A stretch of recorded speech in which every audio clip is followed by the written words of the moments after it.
The introduction to the Buddhist Text Translation Society translation of the Surangama Sutra had an introduction written by Ron Epstein and David Rounds, who were co-chairs of the Surangama Sutra Translation Committee of the Buddhist Text Translation Society. In that introduction, there is a section called Correspondence of Teachings in the Sutra to Schools of Mahayana Buddhism that I thought might be of some interest.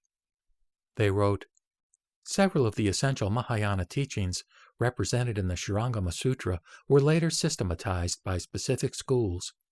Knowledge of these schools can therefore be useful in gaining a clearer understanding of the teachings of the sutra, particularly when the sutra alludes to a teaching but does not explain it in detail. For this reason, a brief summary is given here of some of the relevant teachings of the consciousness-only or Yogacara school, the matrix of the Thus Come One or Tathagata school, and the esoteric school."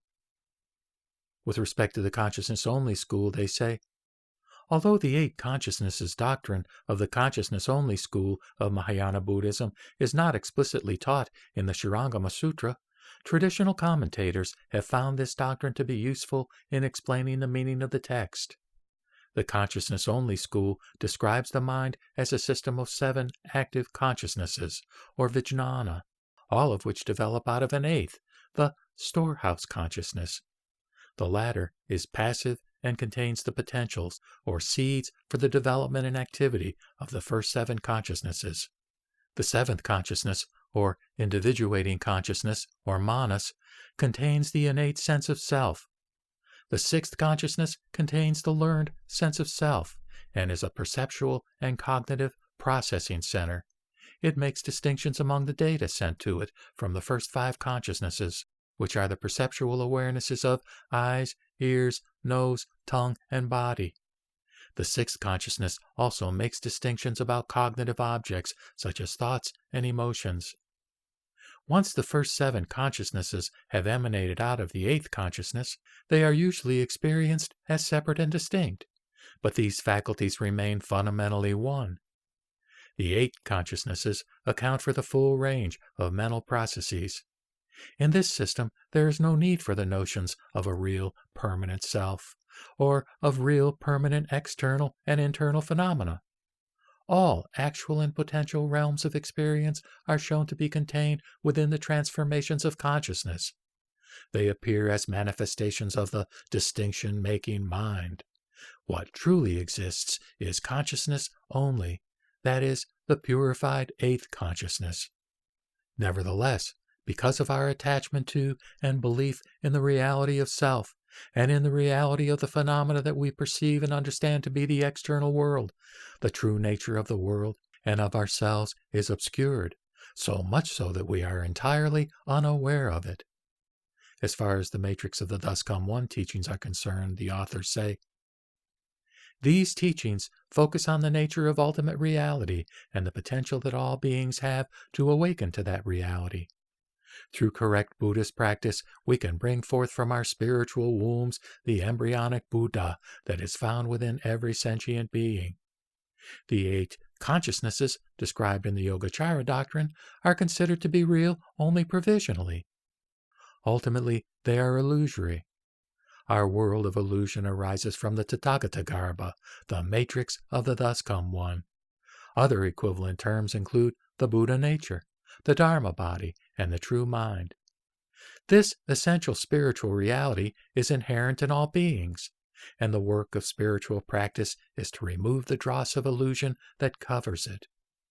The matrix of the Thus Come One school emphasized the presence of this spiritual essence in all sentient creatures, and from this arose an emphasis on vegetarianism, which appears in this sutra.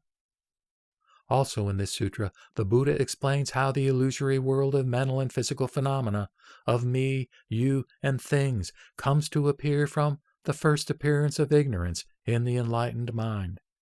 This explanation, which is consonant with the Tathagata teachings, is not meant to be historical or temporal.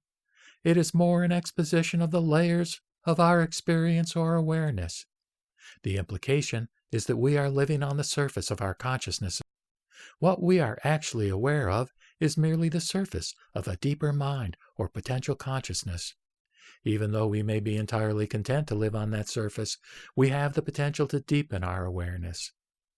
Buddhist practice is concerned with this deepening, which involves a reversal of the direction of our awareness, away from the world of illusion and toward our original mind, which is identical to the mind of all Buddhas.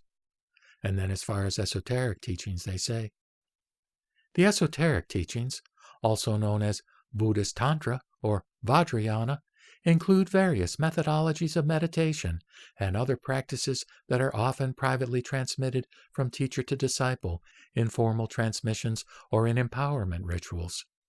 They include the recitation of mantras, sometimes in coordination with mudras or ritual dispositions of the hands, and the use of ritual implements, and also teachings about the visualization of deities, the ritual creation of sacred spaces or mandalas, and the making of elaborate offerings.